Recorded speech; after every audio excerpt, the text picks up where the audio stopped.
और वेस्ट पाकिस्तान यानी कि आज का बांग्लादेश और आज का पाकिस्तान शामिल है। ये 10,38,000 किलोमीटर जमीन इनको मिल गई, तो ये यहां से माइग्रेट करके वहां जाने लगे।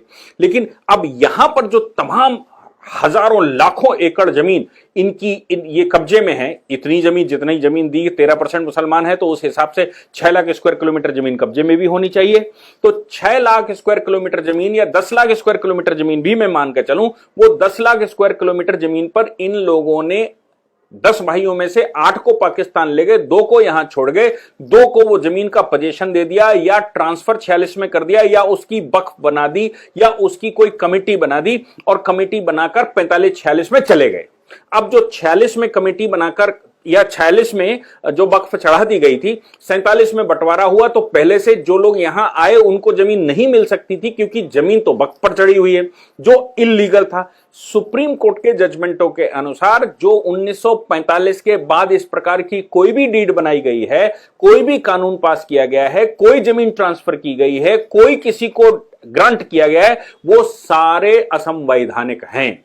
यानी कि 1945-46 में जब ये तय हो गया था कि वहां जाना है, क्योंकि यूएनओ में 45 में रेजोल्यूशन पास हो चुका था कि पूरे संसार को इंपीरियलिज्म से मुक्त करना है, तो ये नवाब लोग जो यहां के थे, जो यहां शहंशाह अपने आप को कहते थे, ये सब अंग्रेजों से जुड़े हुए थे। इसलिए इनको मालूम था कि अब भारत स्वतंत्र हो ही जाएगा और पाकिस्तान का निर्माण चूंकि जिन्ना के कहने पर हो ही रहा था, या माउंटबेटन चाहते थे या नेहरू जी चाहते थे, जो भी थी, तो अब हमें जमीन वहां मिल जाएगी। इस जमीन का क्या करें? इस जमीन के लिए उन्होंने ये व्यवस्था करके रखी थी।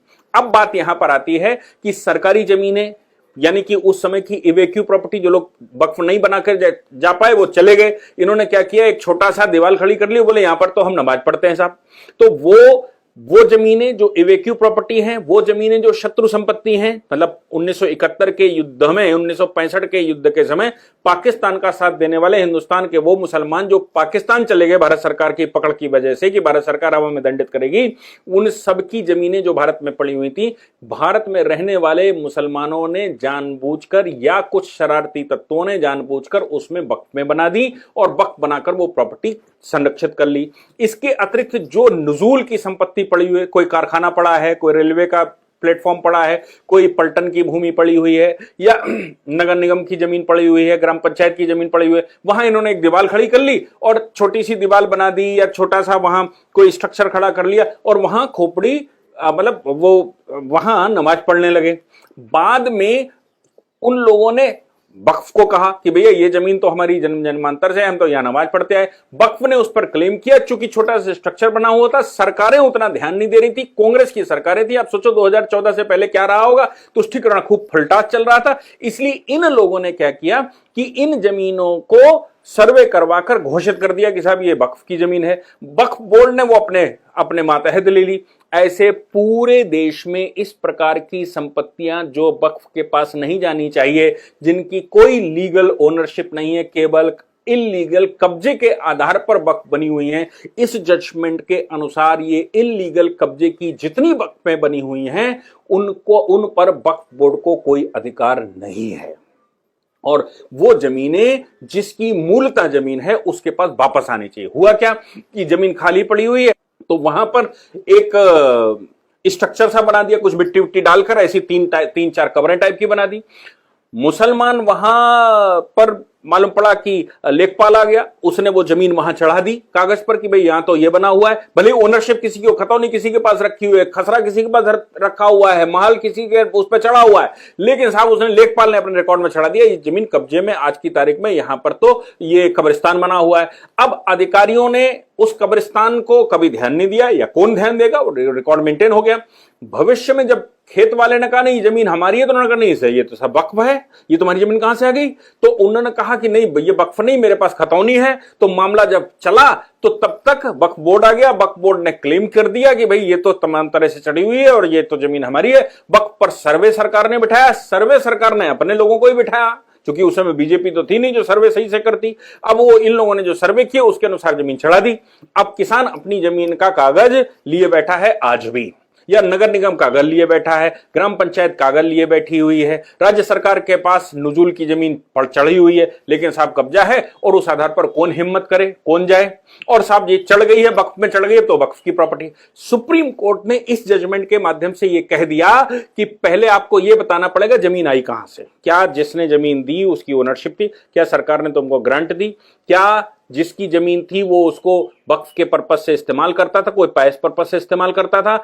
ऐसी 4 कंडीशनें क्या वक्फ औलाद थी जिसमें उसने ये बनाया था। अगर ये सेटिस्फाई नहीं होती हैं तो ये संपत्ति वक्फ की संपत्ति नहीं कही जा सकती और इस संपत्ति को खाली करना पड़ेगा, इस संपत्ति को छोड़ना पड़ेगा। सुप्रीम कोर्ट के इस जजमेंट के अनुसार मुझे लगता है कि आप ये लेक्चर पूरे देश में फैलाइए, एक एक व्यक्ति को इसको सुनना चाहिए, एक एक व्यक्ति के पास सूचना जानी चाहिए। अगर हम ऐसा करने में सफल हो गए तो पूरे देश में ऐसी बहुत सारी जमीनें हमारे देश में मिलेंगी और स्पेशली मैं कहता हूं 10,38,000 स्क्वायर किलोमीटर की जमीन जो पाकिस्तान को दी गई, उतनी ही जमीन भारत में निकलेगी, ऐसा मेरा पूर्ण विश्वास है, जो इस प्रकार के कब्जों में है, जिनको मुक्त करवाना चाहिए। लेकिन देखिए सरकार कुछ नहीं करेगी, याद रखिएगा।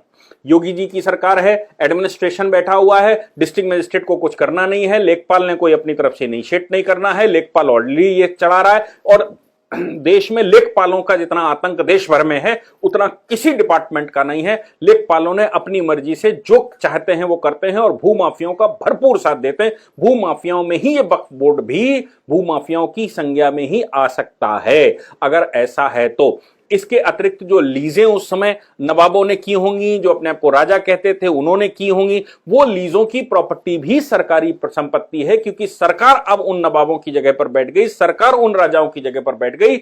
इसलिए राजाओं को और नवाबों को और इंटरमीडियरीज इनको कहते हैं, इनके पास सिर्फ उतनी संपत्ति बची जितनी संपत्ति ये अपने द्वारा जोत वो खा रहे थे। सपोज उनके पास 150 बीघा जमीन थी, लेकिन 20 बीघे में ही ये फसल कर रहे थे, बाकी 120 बीघा जमीन इन्होंने किसी को किराए पर दे रखी थी, तो वो 120 बीघा जमीन इनके हाथ से चली गई, इनको केवल 20 बीघा जमीन बची।